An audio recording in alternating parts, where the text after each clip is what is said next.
Pick played 10 NFL seasons, Giants, 49ers, Panthers, and Texans. David Carr, an excellent analyst right now at the NFL Network. And yes, the older brother of Derek Carr. That needs to be noted as well.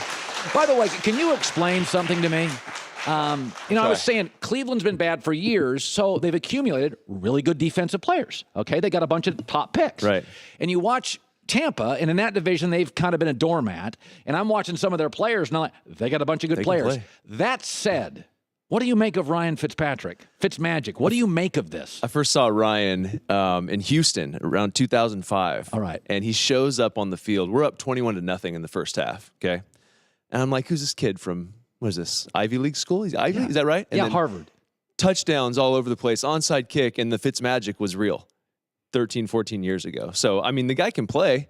And what happens is, as a quarterback, if you get older, if you're healthy enough and you can survive as long as he's survived, yes, there's nothing you haven't seen. You've seen every coverage. You've had a bazillion reps at all these throws that he's making to these guys.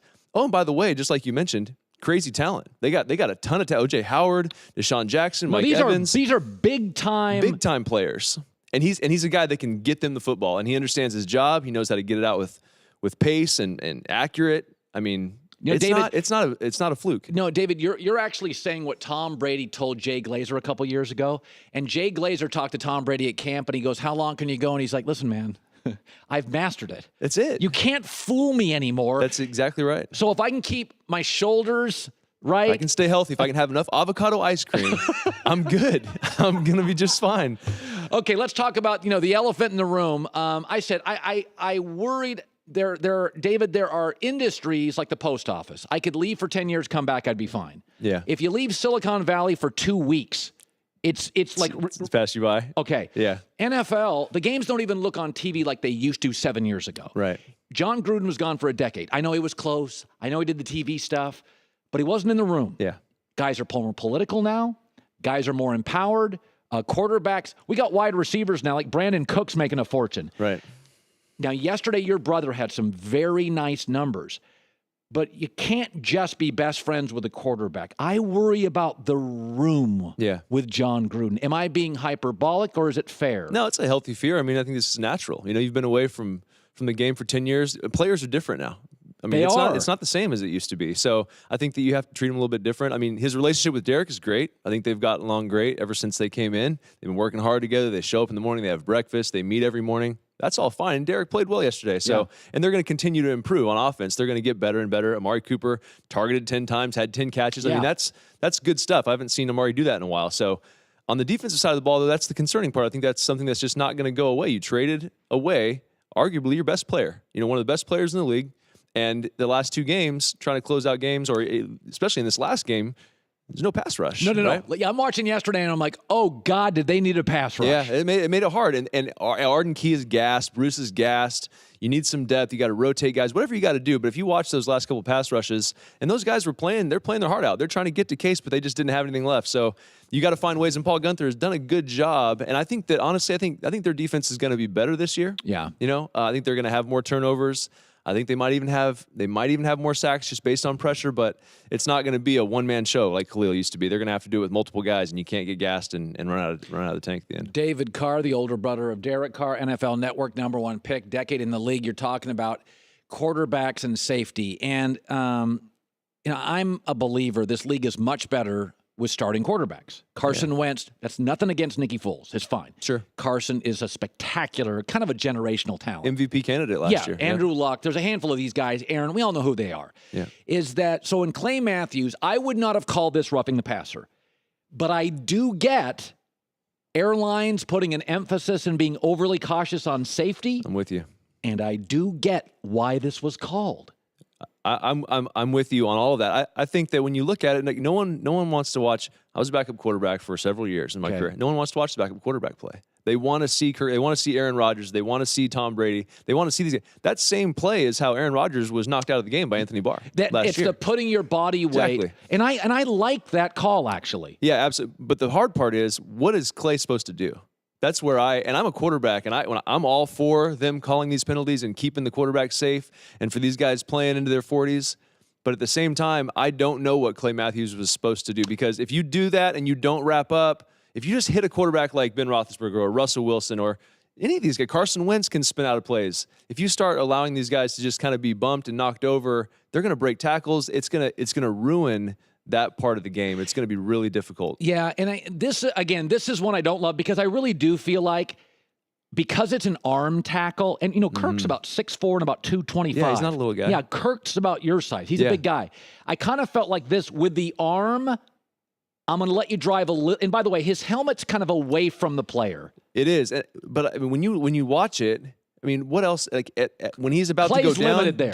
do you let go? Even then, you're going to land on him.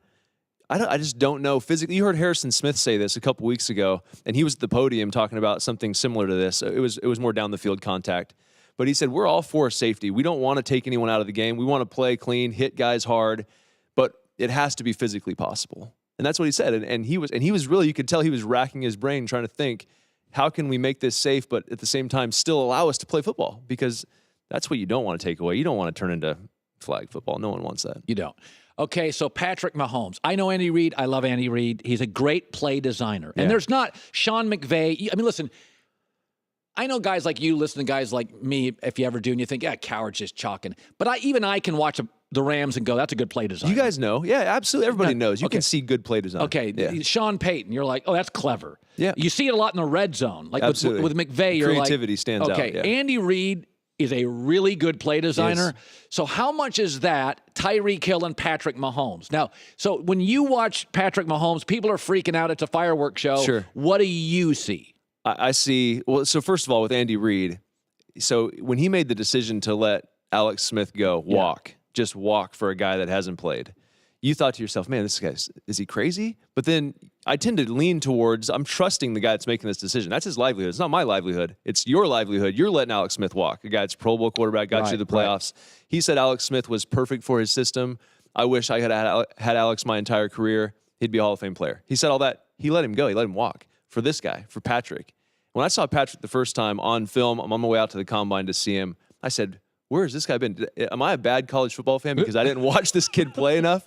And then he goes out there and live and in person, the ball jumps off his hand. And then when I see him in Andy Reid's system, Andy has done a great job. The only thing that I was concerned about watching Patrick in college was that he makes a lot of plays that are just kind of like gunslinger, falling backwards, big throws. A lot of this stuff, like he sometimes, Chris Carter, the great football player, said it's almost biblical. When you have a gift, you want to use it. Absolutely. If you're a great singer, you'll sing in the car, you'll sing in the shower. Oh, no doubt, everywhere. Mahomes has so faith in his arm. Yeah. He can kind of just sling it. Yeah, he does.